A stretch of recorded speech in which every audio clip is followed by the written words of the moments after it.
Hey there, it's Diane Forster, and welcome to I Have Today, the show that inspires, empowers, and educates you. And on this show, we talk about the art of intentional living. Today is going to be one of, if not the most serious conversations and interviews I've ever had in the history of doing this television show. My guest today is Gloria Masters, and her story of being born as into a life of child sex trafficking is one that is gruesome and brutal, and she's going to be real and raw and honest with us today, and how she has turned her life into one of service and creating awareness about these horrific acts that are going on.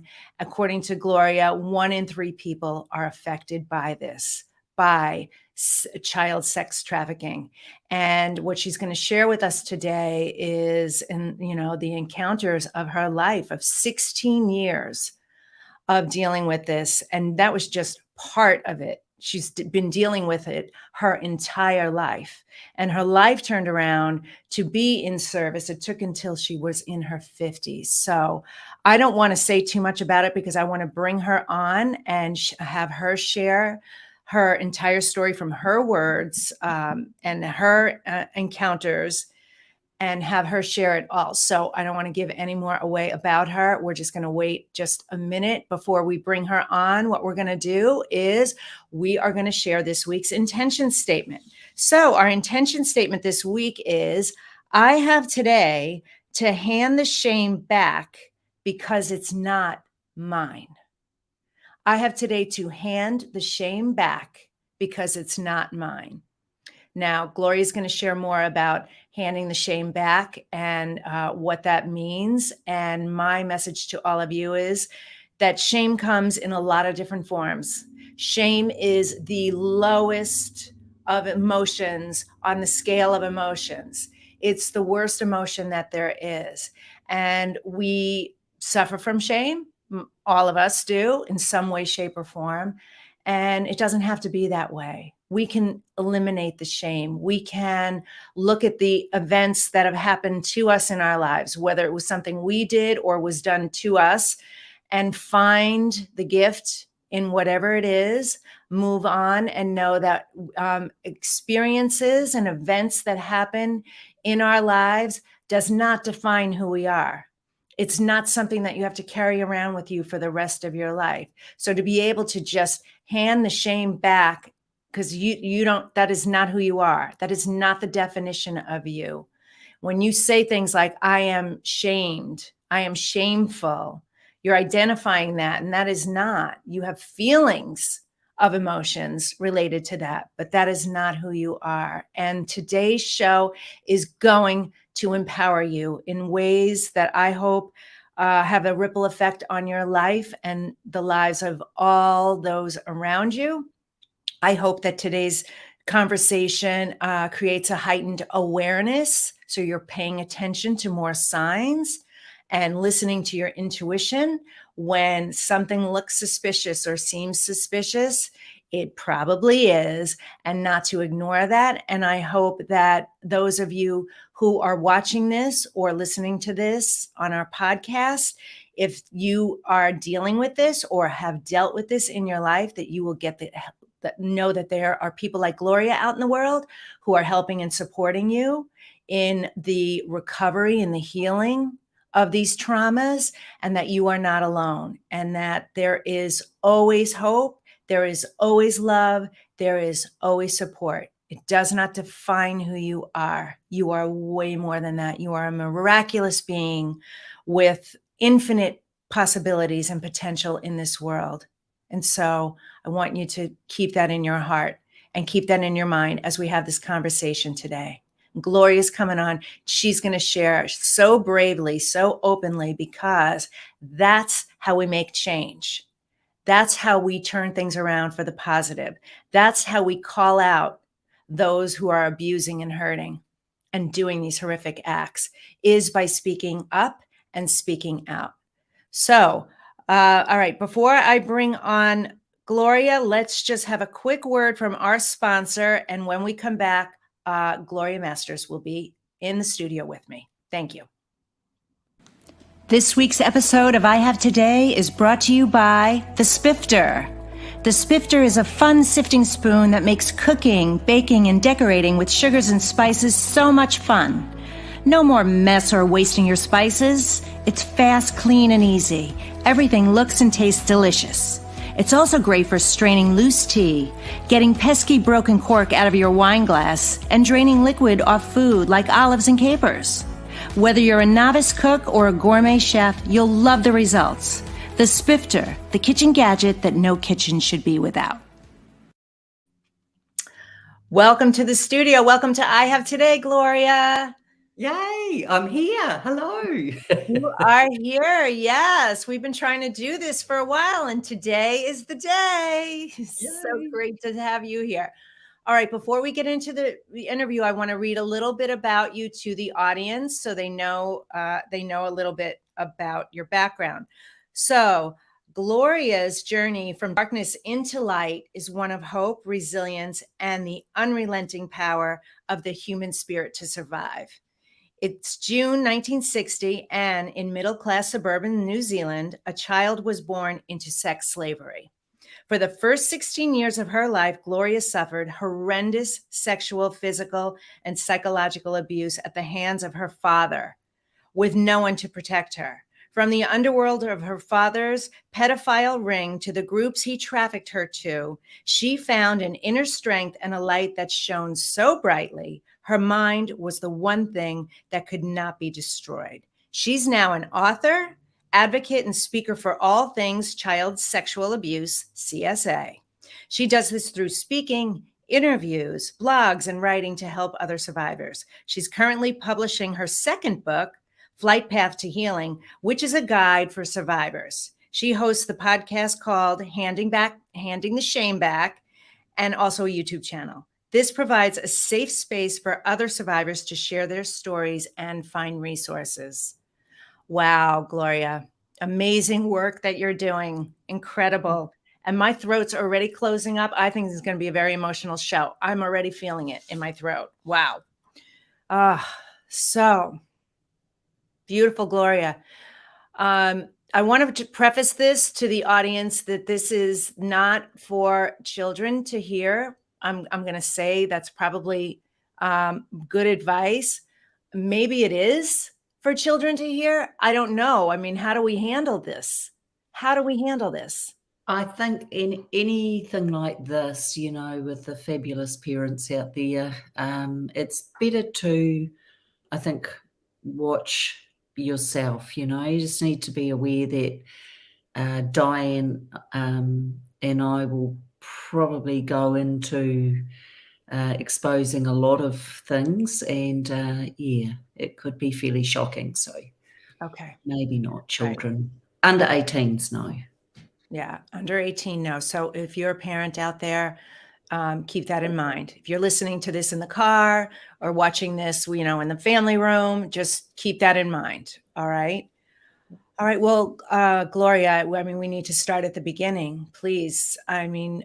Tell us your story. What happened from birth? Like, was the intention of you being born to be this, to play that role? Look, unfortunately, I think that's yes. I think that's correct. This type of behavior and activity does not just happen. And within my family and my father and his family before him and before them, this was, I would put money on it, an experience that just went on through those generations. You don't have a child so that they can then become trained by my father's mother to be the best child, prostitute. I don't know what other term to call it, Diane, because that's what it was. I could be from a very young age. So, we have my father's family complicit in all of this. And they made quite a lot of money out of me over the years with all the things I had to endure. Yes. Yes. Mm. What is your earliest memory? Look, I don't, just so you know, I don't believe I had a childhood. Okay. That was my first 16 years. I'm actually doing the childhood thing now. Oh, I love that. I love that, Gloria. Yes, I'm having the fun now and loving life now, and people that know me well will smile when they hear that because it's true. But in answer to your question, well, I could talk about the odd memory where it was okay and I did have fun, or I can talk about a memory where it wasn't. So I guess it's over to what you would like me to talk about. I'm happy to talk about the trauma and abuse and the impact of all of that. Mhm. So I would have been probably 3.5 years of age, and my father was in a rage. He was a psychopath. He's what we call a very twisted psychopath. And some misdemeanor had occurred or not, whatever it was. I was dragged by the arm and dragged out to the garage with a concrete floor, and there were apple crates. And in those days, apple crates were wooden boxes with slats in between. And he put me in one, in a little apple box. Then he got another one and put it over the top and nailed me in. Oh my God. And I had to stay cramped up in there for hours. And I don't know how or why, but that was pretty traumatic for me. But that's very vanilla. That's Yeah. one of the least traumatic things that happened. But that was one of my earliest memories. Earliest memories. Okay. Did you have siblings? Yes, and for legal purposes, I can't talk about what may or may not have happened to them. Understood. It's simply because, yes, they don't want this talked about. Of course. Of course. Yeah. Absolutely. Now, your father abused you. Yes, That's how it started, right? yes.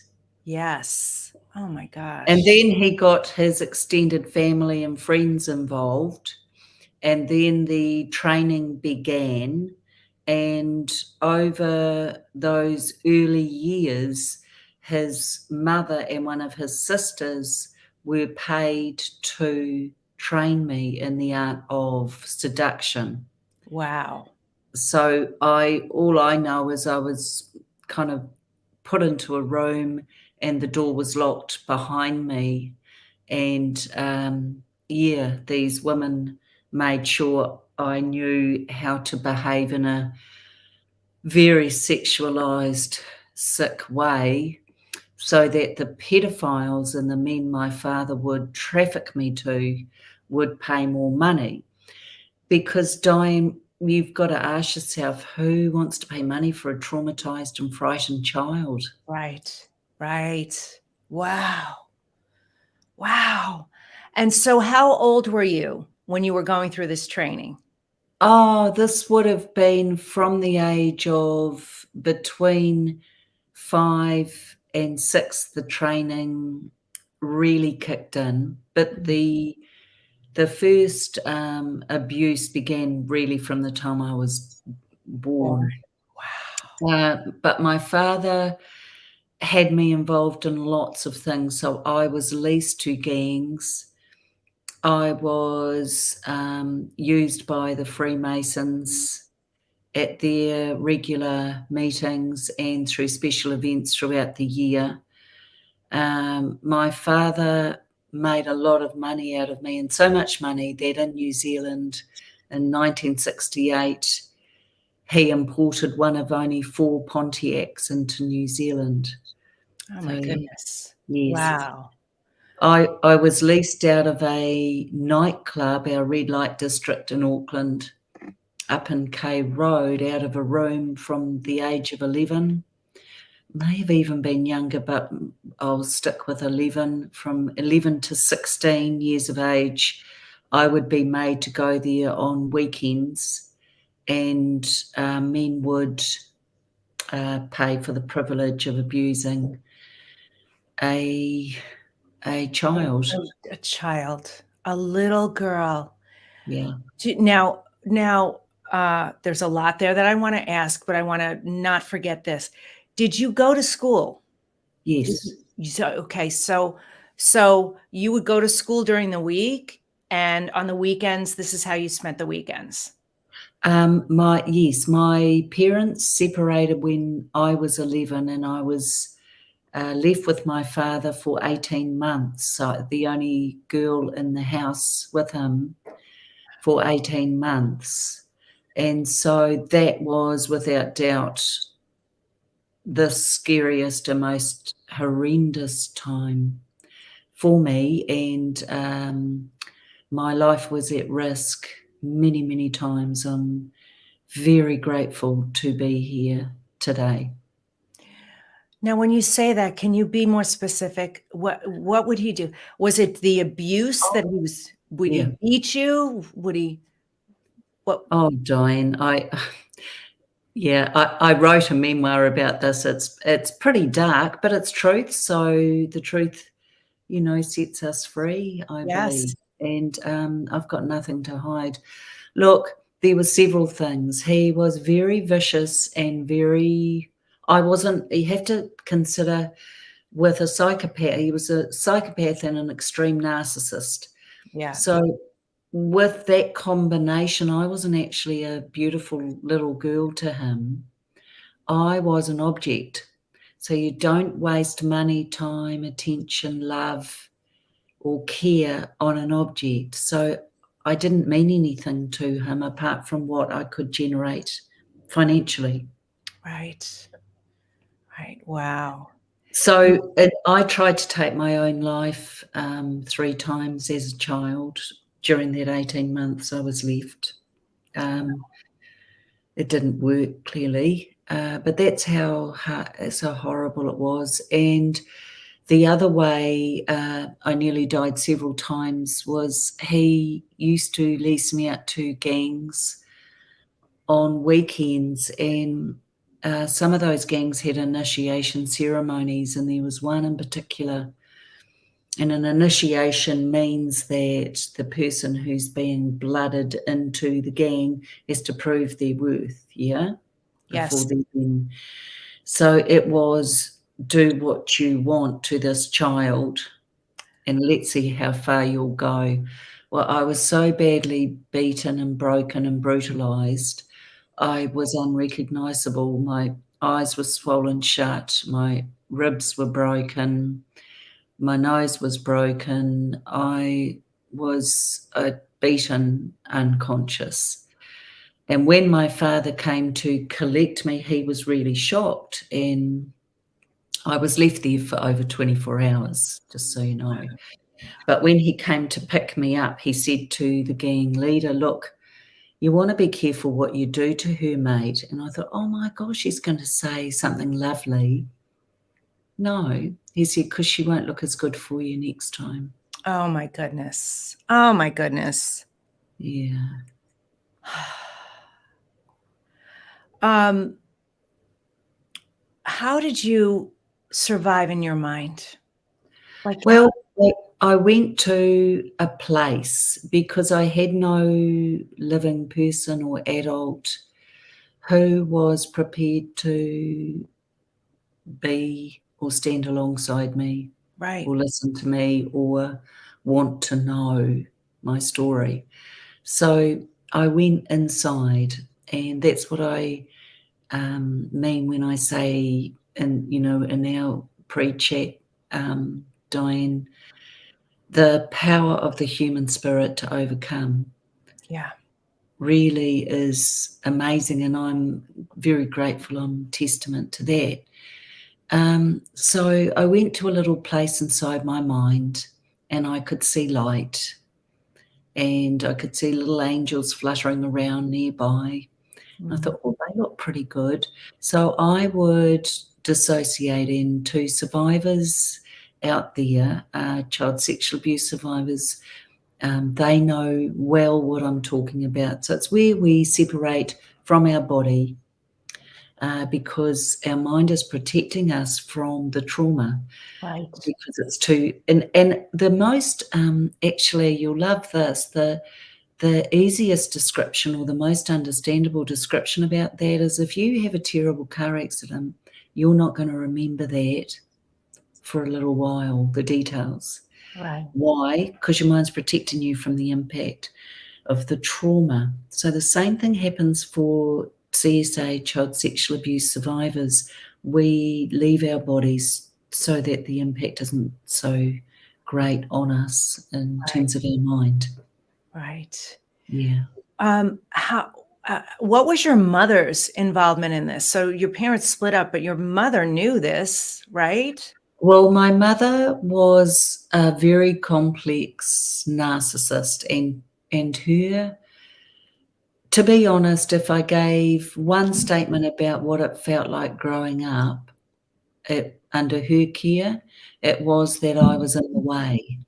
So she didn't have time, she didn't have interest, she didn't have any real care for me. And so it suited her, actually, that I was left in that house with him. I was just a nuisance. I was there to serve her, not the other way around. Right. So really, neither parent, I was fit for purpose, Diane. That's the kindest thing I can say for both parents.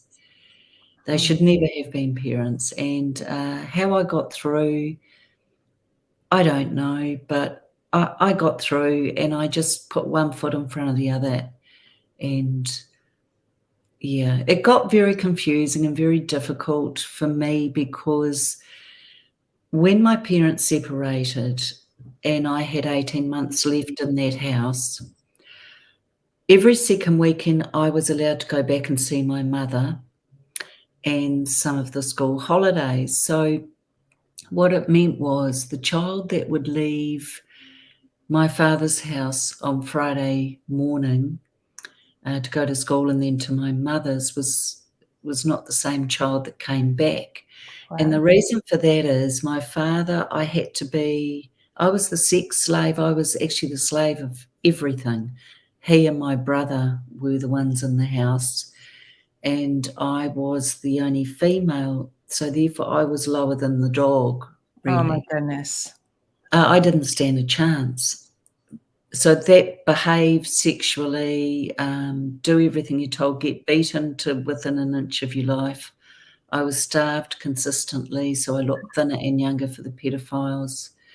And then in my mother's house, it was be the good Catholic girl and honour thy father and mother and respect everything the mother says and does. So very confusing, very bizarre. And, I think in my father's house, some of the worst things for me were, he would tie me up like a dog, make me crawl around on the floor like a dog, and wasn't able to speak with words, had to communicate like a dog, and, very dehumanizing and ugly, dark stuff.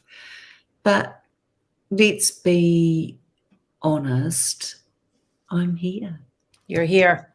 And I overcame, and I made it through, and there's hope, and my little spirit wasn't going to stay crushed. So I got through, and it took decades, and there's many, many things. I was starring over 100 pornographic movies. I had many abortions forced on me by my grandmother. So yeah, lots and lots of stuff, Diane, but So how did you break free? so when I turned 16, I was no longer required to see my father. My mother and father had agreed that I would have to go be in his life, and he had access to me until I was 16. And the day I turned 16, I never spoke to him again. Never spoke to him again. Okay. Never. You're saying is he deceased? Yes.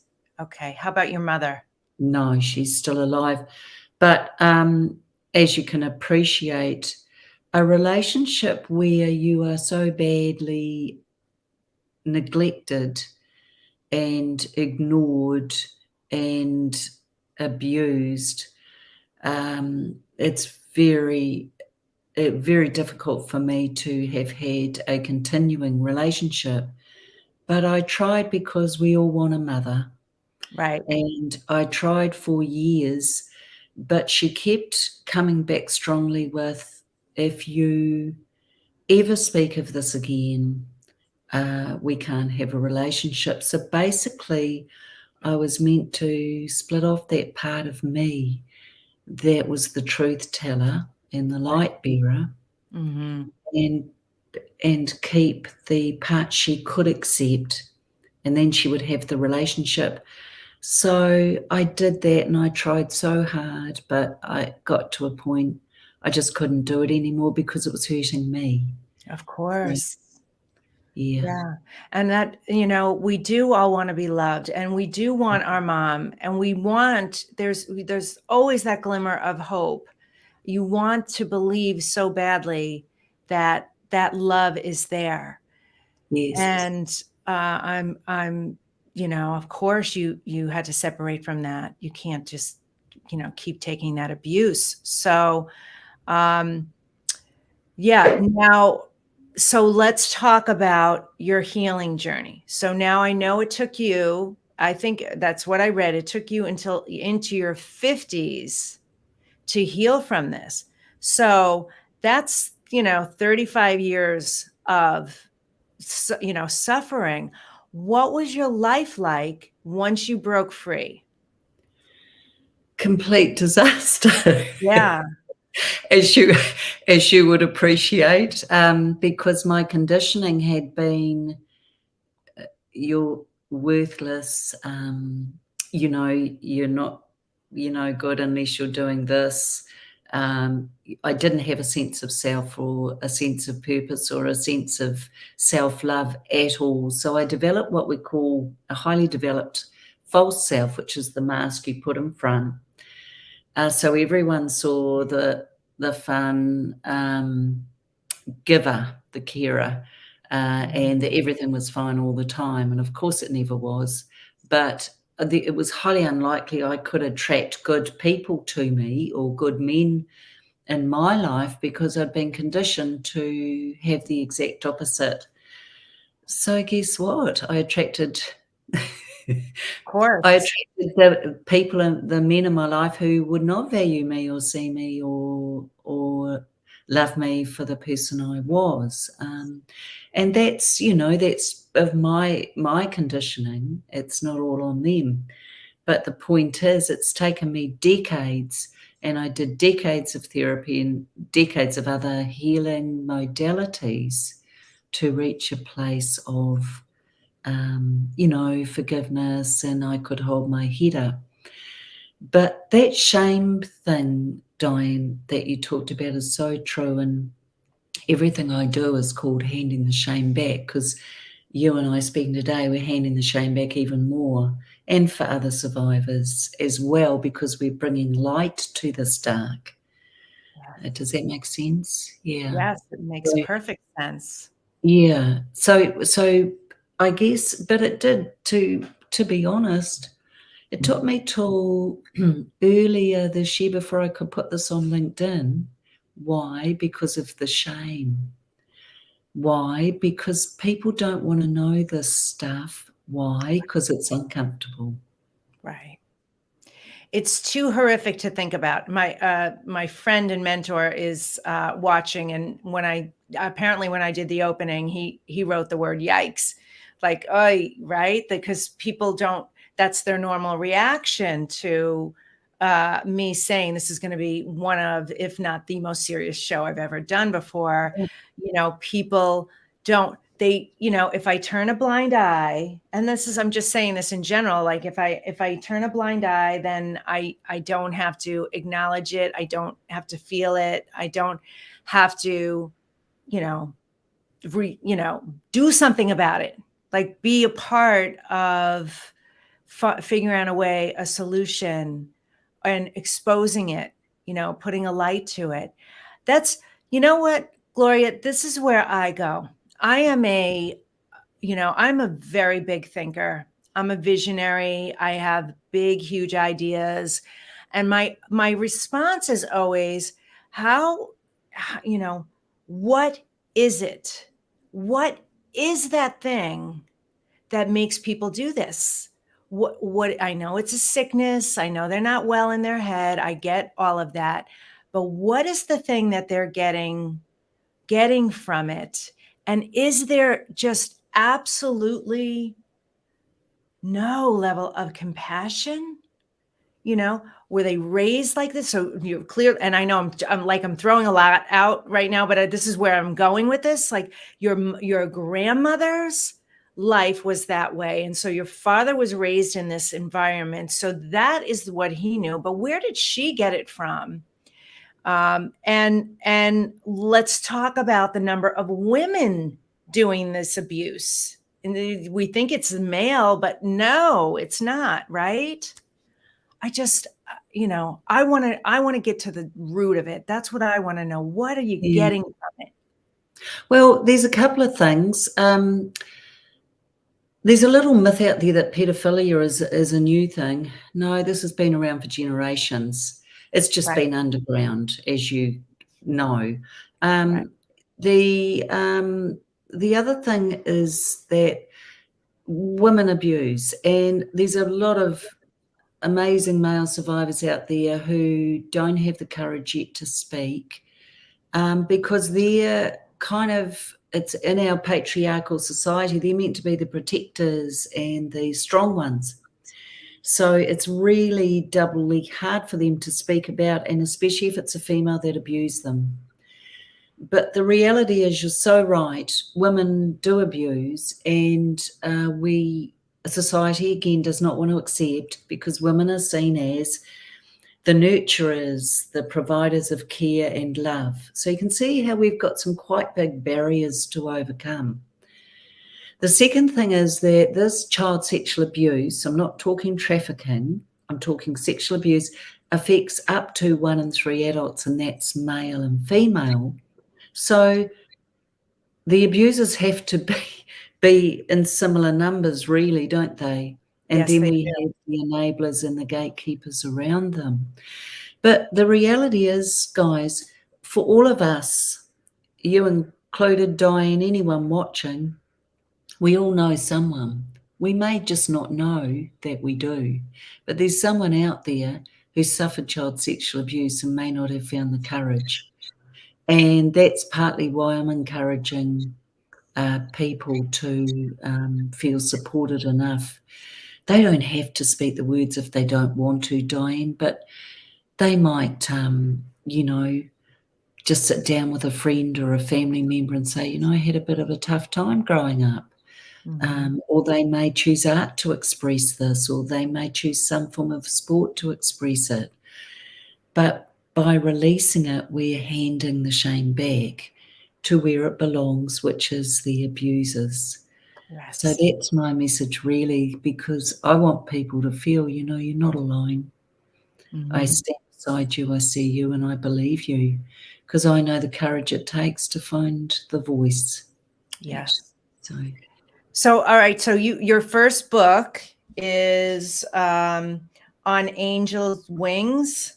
Did I say that correctly? Yeah, My Flight from Trauma to Grace. Yeah. Flight from okay. That's beautiful. And now you're working on your second book. Now, wait, was the first book your story? Yeah, the first book's the memoir. The second book, Flight Path to Healing, is a guide, and it's you can pre-order now on my website, and it's being released on the 15th. Great. Wonderful. Oh, thank you, Diane. That's perfect. Mm-hmm. So it's a guide for survivors, and it's written by one survivor to another. I'm not an expert in anything, so let's get that out of the way straight away. This isn't meant to replace anything for people. But the point is this: we've got a huge percentage of our population globally that are struggling. And the reason we need to talk about this and normalize the conversations is so that people feel less alone, because it's hard Yes. for them. Yes. Yeah. And that's how you do it. You share your stories. And I know that you have your YouTube channel and your podcast. That's got to be so comforting for your audience to have a place to get supported and loved and be validated. Yes, it's incredible work that you're doing. Thank you. What for you, I mean, this is a question I ask, and like, what has been your biggest challenge? How'd you overcome it? Is kind of like Diane, like it's a hard question, but for you in the overcoming of this, what was the turning point for you that really had you start to heal and be able to share your story, get this work out there, and be doing what you're doing right now?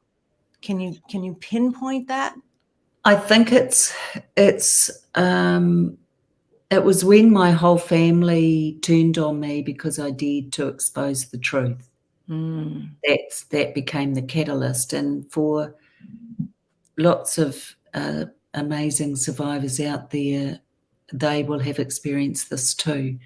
So what they do, it's called the DAVO technique. Diane, you'll love it. Deny, attack, reverse, victim, offender roles. So basically I go to my mother and say, look, this happened. She goes, you've got no right to tell anyone. And are you sure? Because your mind can play tricks, you know.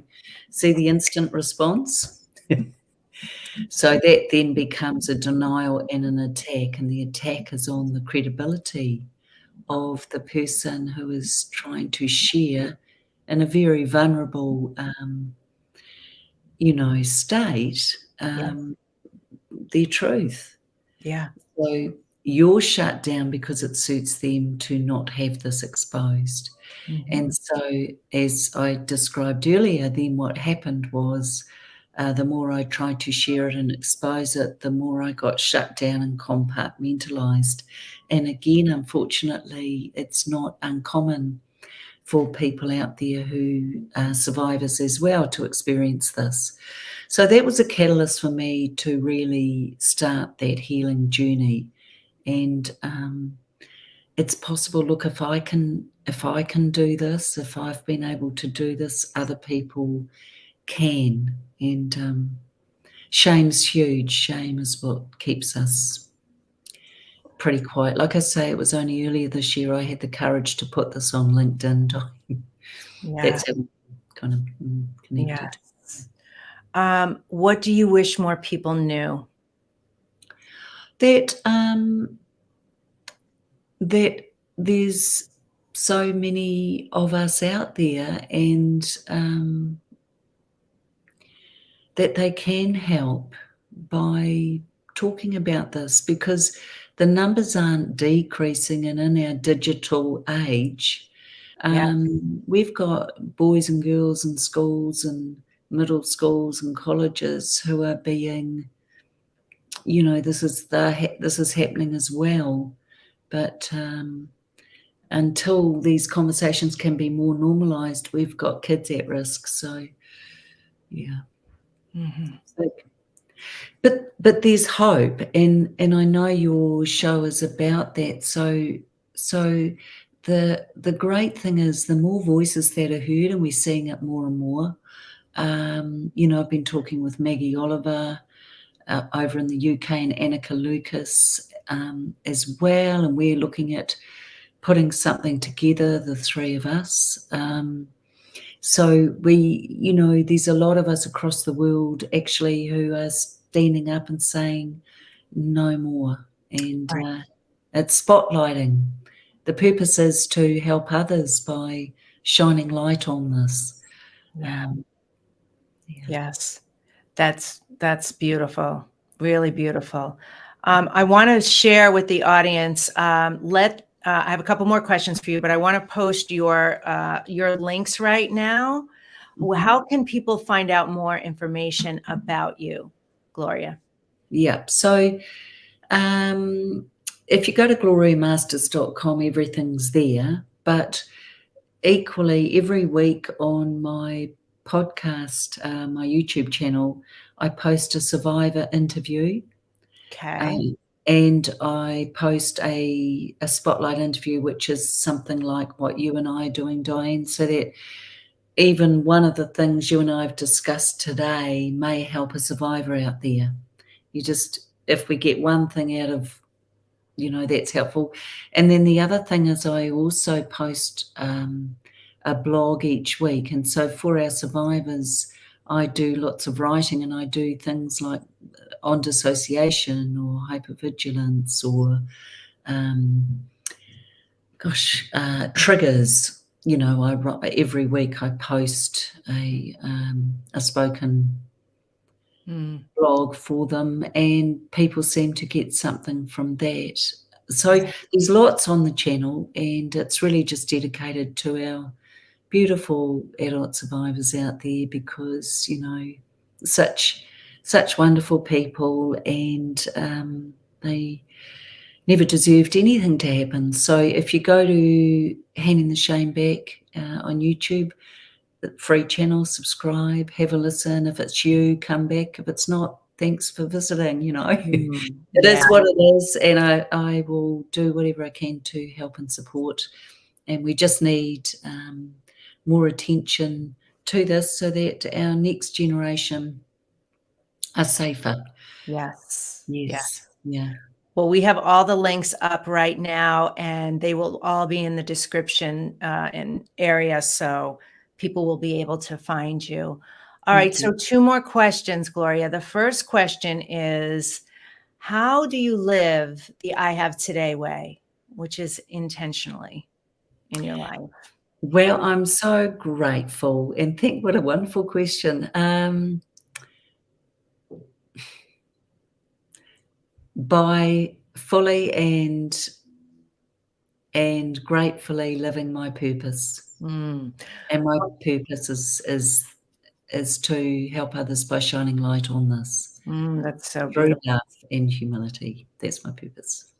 Okay, would you say that again, except this time we collect intention statements. So we make a montage video of all our guests. So will you say what it is again, but start it with, I have today to, and then fill in the blank. I have today to live my purpose, which is helping others by shining light onto this darkness through love and humility. Beautiful.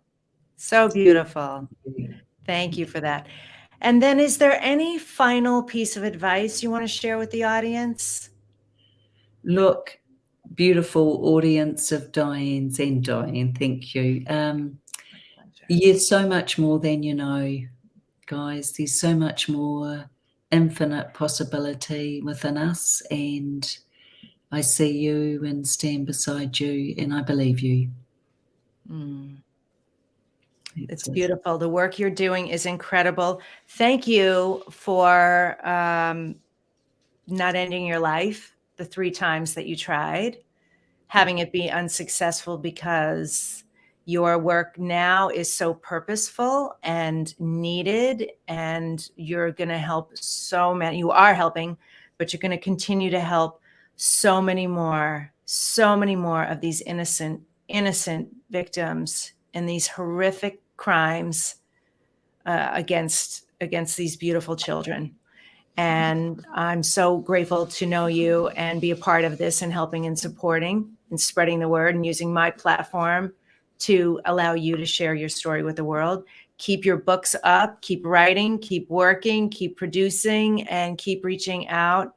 It means the world to that person or those people that find you. And even if it's just one soul whose life you change, isn't it worth it? It's totally worth it. Very, very beautiful and humbling. Thanks, Diane. You And are so so grateful to have met you. Oh, same here. And I look forward to following you and supporting you. Thank I you. do. All right. Well, have a beautiful today, Gloria Masters. Thank you for coming to I You're Have welcome. Today. Thank you. All righty. Bye. Oh my gosh, she's such a light. Wow. That was heavy. And but so necessary to share this work and share what's happening in the world. I mean, in 1 in 3 people, which means it's happening, right next door. It literally is happening right next door. And we've got to put an end to this. And I'm just going to do whatever I can to support. And I hope you in the audience who's either watching this or listening, if you're a victim, follow Gloria, get help, find the support because it's available for you. If you know anyone or you're suspicious, trust that. Please trust that and take action. Don't turn a blind eye to it. It's too, too, too important. Okay. All right. So now what we're going to do is we're going to get into our mantra meditation. Before we do that, I wanted to share a special opportunity for you. So take a look at this video right now. Thank you.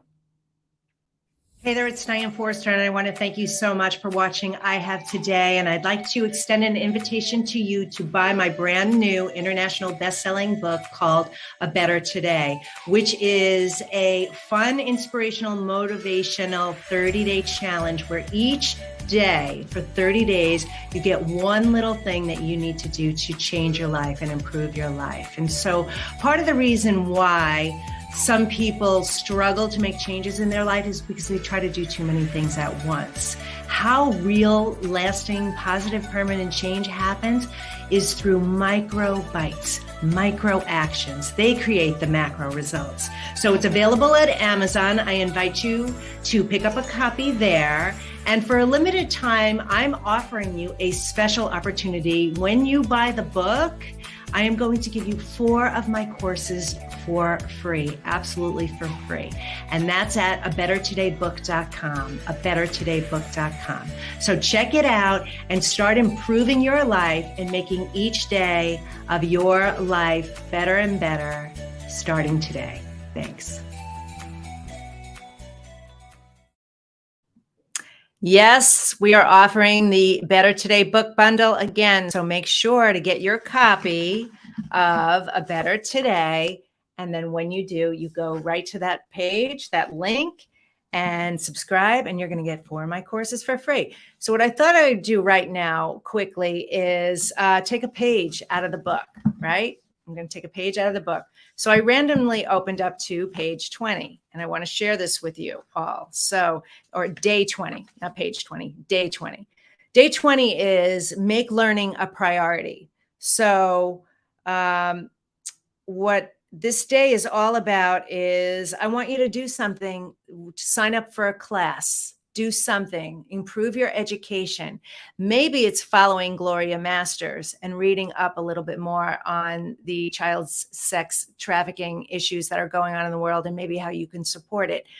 Some way to improve your life, some way to better your education, because, the learning never ends. And how you do that is you make learning a priority. So it takes self-discipline and to actually commit yourself to doing it. I'm reading out of here. I'm giving you this opportunity to take advantage of something that you wanted to do, and you know what it is. And I don't know what it is for you. I can't tell you, but we can say those excuses to ourselves all day, every day. I've said them before. Then the days, the weeks, the months, the years go by, and all that time lapses, and we haven't done the things that we wanted to do. We need to make the time and the commitment to doing it. So do something, make learning a priority today. Take one action to improve that, whether that's signing up for a class or a course or watching a how-to video on YouTube, studying something new, some action in your life so that you are learning, growing, and expanding. And so that was day 20 of A Better Today. All right. So if you're watching us here, we are available on E360 TV network. We're here live every Monday at 11:03 a.m. You can also catch us live on both my YouTube channel and my Facebook page called I Have Today with Diane Forster. If you prefer listening to podcasts, you can find I Have Today with Diane Forster in podcast form on all the platforms. It's available there.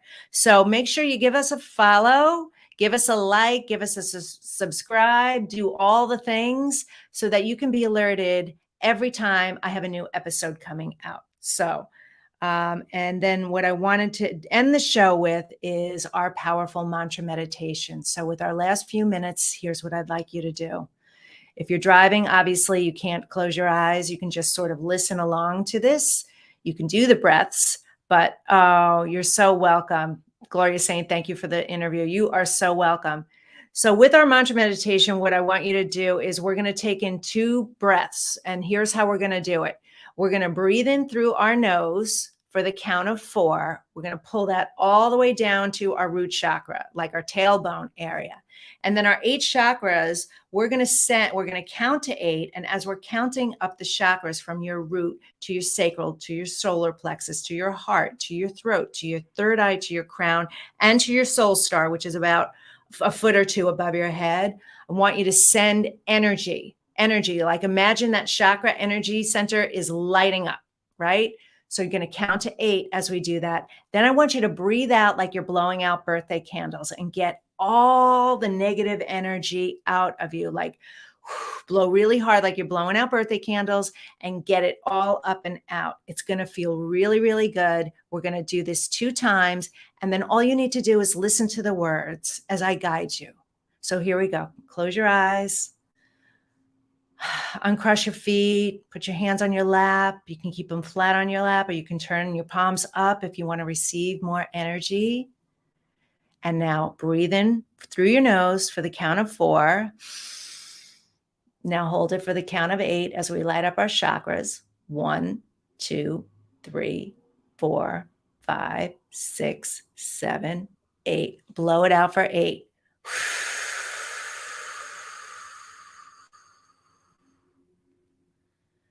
Should feel really good. Maybe tingly, lightheaded. Feels amazing. Let's do that one more time. Breathe in for 4. Hold it for 1, 2, 3, 4, 5, 6, 7, 8. Now blow it out for 8.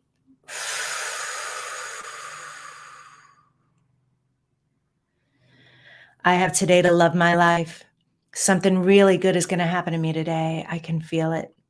Miracles, big and small. I notice them all. Yes, yes, yes. Thank you. I have today to live in gratitude and appreciation for the life that I have. And I can let go and hand the shame back because it is not mine. No matter what has happened to me in my entire life, I am here for a reason. I matter. I am lovable. I am worthy. I am strong and powerful. And I can use the power of my mind to heal old wounds, bad experiences, painful memories, the scars, physical and non-physical, that I've experienced in my life. Does not define who I am. I am way bigger than that, way stronger, way more valuable. And I now know that. Shame is a thing of my past. I'm erasing that word from my vocabulary. Whenever I feel any of that coming on, I'm going to let it flow to me and through me and move away from me. I am going to hand it back to the source, which is not me. It's not mine to carry around anymore. I can love myself unconditionally, just as I am, wholly and completely, and know that each and every day I'm getting better and better and better. I'm surrounded by so much love and support. I invite that into my life. I give it freely, and so it is. Thank you, thank you, thank you. I want to thank my guest, Gloria Masters, thank you so much for being here and sharing so openly. I want to thank you, my audience, for being here and sticking with us during this show. Make sure that you follow Gloria Masters, get her book. Make sure you follow me on all social media, Diane Forster Official. My website is dianeforster.com. And please do get my book, A Better Today. You can get it on Amazon and then go to abettertodaybook.com, abettertodaybook.com to get your 4 courses for free. That's it for this week's episode. I will see you next time. Have a beautiful today. Take care. Bye-bye.